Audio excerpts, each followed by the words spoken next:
Welcome to new blog Mirpur চিড়িয়াখানা ঢাকা। তো দেখতেই পাচ্ছেন আমার পিছনে ময়ূরের আছে, এখানে অনেকগুলো ময়ূর আছে।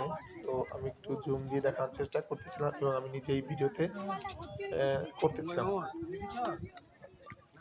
তো চিড়িয়াখানাতে অনেক মানুষজন যায় শুধু চিড়িয়াখানা কি কি আছে এগুলো দেখার জন্য। তো এগুলো সচরাচর সব জায়গায় দেখা যায় না। তো চিড়িয়াখানা যেগুলো আছে সেগুলো নিয়ে কম বেশি আপনাদের সাথে আমি শেয়ার করার চেষ্টা করব। তো প্রথমেই তো চলে আসলাম আমরা ময়ূর দেখার জন্য।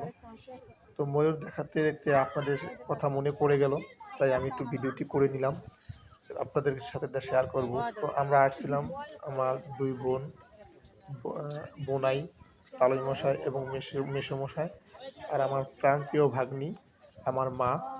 তো দেখতে পাচ্ছেন, তো আমরা হাঁটতেছি আর ভিডিও করতেছি এবং দেখতেছি, আর এবার আপনাদেরকে আমাদের দেখা শেষ দেখানোর হলো চেষ্টা করতেছি। ময়ূরপঙ্খী। তো যারা যারা চিড়িয়াখানায় যায়নি তাদের জন্য ভিডিওটি বেশি স্পেশাল। আর যারা গিয়েছে তারা তো জানেই চিড়িয়াখানায় কি আছে, কোথায় কি আছে।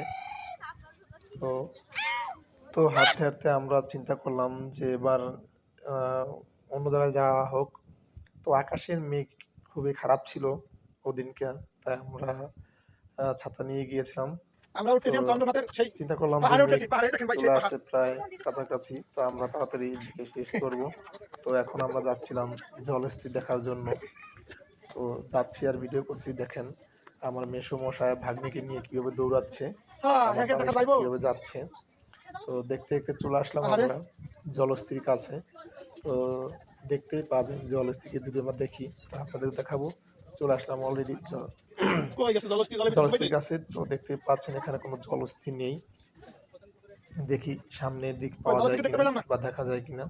তো আমরা এখন সামনের দিক যাচ্ছি, যেতে যেতে ভিডিও করতেছি, তো হয়তো দেখা যাবে। তো দেখেন কত সুন্দর কাঁঠাল পাকছে। তো আমরা তো যে সময় গিয়েছিলাম তখন কাঁঠাল ছিল, তো দেখতে খুব ভালোই ছিল, তখন কাঁঠাল পাকছিল। তো আমি একটু ভিডিও করে নিলাম আমাকে নিয়ে। তো কাঁঠালগুলো স্মৃতি হিসেবে থাকলো, খুব দেখতে ভালোই লাগছিল। তো তবে চিড়িয়াখানা একটা জিনিসই ভালো লাগে, চারদিকে গাছপালা অনেক সুন্দর দেখতে লাগে এবং চারদিকে সবুজ ঘাস এবং মানুষের সমাগম। হাঁটতে হাঁটতে চলে আসলাম সেই জলস্থির কাছে।